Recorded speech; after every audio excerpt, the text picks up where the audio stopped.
మిత్రులారా నమస్తే. వారాహి గుప్త నవరాత్రుల్లో రెండవ రోజు కార్యక్రమానికి స్వాగతం. ప్రధానంగా ఈ అమ్మవారి నవరాత్రులు ఆశ్వీజ మాసంలో దేవీ శరన్నవరాత్రులు అంటూ దుర్గాదేవిని స్తుతిస్తాం. అలాగే చైత్రమాసంలో వసంత నవరాత్రులు, ఈ సందర్భంగా లలితాదేవిని స్తుతిస్తాం. అలాగే మాఘమాసంలో శ్యామల నవరాత్రులు అని రాజశ్యామలని స్తుతిస్తాం. అట్లాగే ఆషాఢ మాసంలో మనం పాడ్యమి నుంచి నవమి వరకు వారాహి గుప్త నవరాత్రులు అనే పేరుతో వారాహి మాతను స్తుతిస్తాం.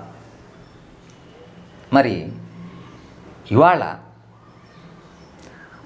దేవతలంతా వారాహి మాతను ఒక 12 నామాలతో స్తుతించారు. మనకి బ్రహ్మాండ పురాణం చూసినట్లయితే అందులో లలితోపాఖ్యానంలో లలితా పరాభట్టారిక వారాహి మాతను సర్వసైన్యాధ్యక్షురాలుగా నియమించింది. అంతేకాకుండా తన భృకుటి ముడి నుంచి ఒక హలాన్ని, ముసలాన్ని, అరకను, రోకలిని ఆయుధాలుగా వారాహి మాతకిచ్చి సైన్యాధ్యక్షురాలుగా నియమించడం, భండాసురునితో యుద్ధరంగంలోకి వెళ్లే ముందు దేవతలంతా వారాహి మాతను ఈ 12 నామాలతో స్తుతించారని సాక్షాత్తు హయగ్రీవ స్వామి అగస్త్యునితో చెప్పడం జరిగింది.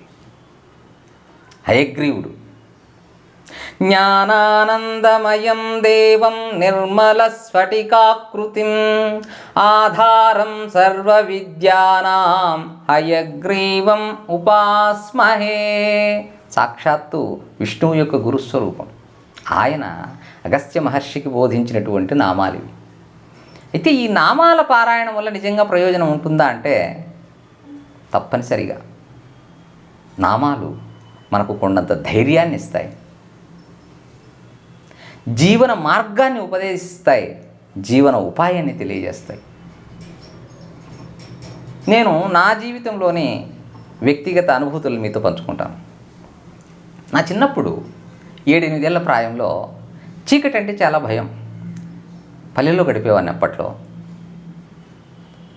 రాత్రి అయిందంటే ఏవో దయ్యాలు అవి ఇవి అనేసి పిల్లల మాటల వల్ల అవి బలంగా నాటుకుపోయి ఒక్కడిని వెళ్ళాలంటే భయపడేవాడిని. ఎంతగా అంటే రాత్రి మధ్యలో ఎప్పుడైనా పాస్కి వెళ్ళాలి ఒక్కడిని అంటే కూడా భయం. అందుకోసం మరి ఇంకా తోడెవరు, మా అమ్మని పిలిచేవాడిని. మరి అప్పటికి నాకు అప్పుడు పల్లెల్లో ఇళ్లల్లో బాత్రూమ్లు ఉండేటివి కావు. ఇంటికి బయట అవి కూడా ఓపెన్ బాత్రూమ్స్. ఇంటికి కూడా తలుపులకు గడిమాను ఉండేది. నాకు ఆ గడిమాను తీసుకునేటటువంటి అంత ఎత్తు, అంత శక్తి కూడా ఉంది, కానీ బయటికి వెళ్ళే ధైర్యం లేదు. అప్పుడు మా అమ్మ ఒక తారక మంత్రం చెప్పింది. అందరికీ తెలిసిందే, అందరమ్మలు చెప్పేదే. అమ్మా అమ్మ అని పిలిచరా, నేను పలుకుతూ ఉంటాను అని. నేను ఆ పనే చేశాను. అడుగడుక్కి అమ్మా అనడం, మమ్మ ఉన్నా పోయిరా అని ఊకొట్టడం, నేను అమ్మ అని పిలవడం. బయటికి వెళ్తే ఎందుకంత భయం అంటే మా ఇంటి ముందర చెట్లు ఉండేటివి. అందులో ఎస్పెషలీ ఈ సర్కార్ కంప అంటాం, ఈ కంప చెట్లు బాగా పెద్దగా ఉండి గాలికి అట్లా ఊగేటివి. అవి ఊగితే ఇంకా భయం అన్నమాట. సరే, ఆ భయాన్ని తొలగించుకోవడానికి నాకు అమ్మా అమ్మా అనే ఆ నామం ఎంతో తోడ్పడింది. తర్వాత మా నాన్నగారు కడప జిల్లా తొండూరు మండలం గోటూరు గ్రామానికి దాదాపు 18 సంవత్సరాల కారణంగా పనిచేశారు. ఆయన ఎక్కువగా ఆయన భాష ప్రజలతో మమేకం కావడం వల్లనో అప్పుడున్న పరిస్థితులను బట్టి ఎక్కువ పరుషమైన మాటలే వచ్చేటివి, కానీ అరుదుగా పుణ్యానికో అమావాస్యకో అన్నట్లు ఎప్పుడైనా ఆయన పద్యాలు, శ్లోకాలు కూడా చెప్పేవాడు. అలాంటి ఒక పద్యం, అమ్మలగన్నయమ్మ ముగురమ్మల మూల పుటమ్మ చాల వెద్దమ్మ సురారులమ్మ గడుపారడి బుచ్చినయమ్మ తన్నులో నమ్మిన వేల్పుటమ్మలమ నమ్ముల నుండెడియమ్మ దుర్గమాయమ్మ కృపాబ్ధి ఇచ్చుత మహత్వ కవిత్వ పటుత్వ సంపదల్. ఇలాంటి ఈ అమ్మ నామం కాలగమనంలో అమ్మ నాన్న కాలధర్మం చెందిన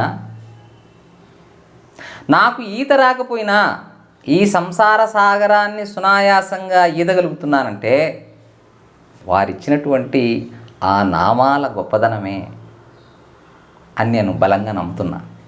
అందుకోసమే ఇవాళ మరి వారాహి గుప్త నవరాత్రిలో 2వ రోజు వారాహి మాతను దేవతలంతా స్తుతించినటువంటి ఆ 12 నామ స్తోత్రాన్ని పారాయణం చేసుకొని వారాహి మాత అనుగ్రహానికి పాత్రమయ్యే ప్రయత్నం చేద్దాం మిత్రులారా. అస్య శ్రీ వారాహి 12 నామ స్తోత్రస్య అశ్వానన ఋషి అనుష్టుప్ ఛందః శ్రీవారాహీ దేవత శ్రీవారాహీ ప్రసాద సిద్ధ్యర్థం సర్వసంకటహరణ జపే వినియోగః. హయగ్రీవ ఉవాచ శృణు 12 నామాని తస్యా దేవ్యాః ఘటోద్భవాయధ కర్ణన మాత్రేణ ప్రసన్నా సా భవిష్యతి. పంచమీ దండనాథా చ సంకేతా సమయేశ్వరీ తథా సమయ సంకేత వారాహి పౌత్రిణీ శివా. వార్తాళీ చ మహాసేనా ఆజ్ఞాచక్రేశ్వరీ తథా అరిఘ్నీ చేతి సంప్రోక్తం నామ12 మునే. నామ12 వజ్రపంజరమధ్యగః సంకటే దుఃఖమాప్నోతి న కదాచన మానవః. ఏతైర్నామభిరభ్రస్తాః సంకేతాం బహుతుష్ణువుః తేషామనుగ్రహార్థాయ ప్రచచాల చ సా పునః. ఓం శ్రీ వారాహీ దేవ్యై నమః. మిత్రులారా, ఆ వారాహి మాత మనల్నందరినీ అనుగ్రహించాలని, అట్లాగే రేపటి దినం ఈ యొక్క 12 నామ స్తోత్రం యొక్క భావాల్ని మరియు ఈ స్తోత్రంలో ఉండే నామాల్ని మంత్రాలుగా తెలుసుకునే ప్రయత్నం చేద్దాం. శుభం భూయాత్. స్వస్తి.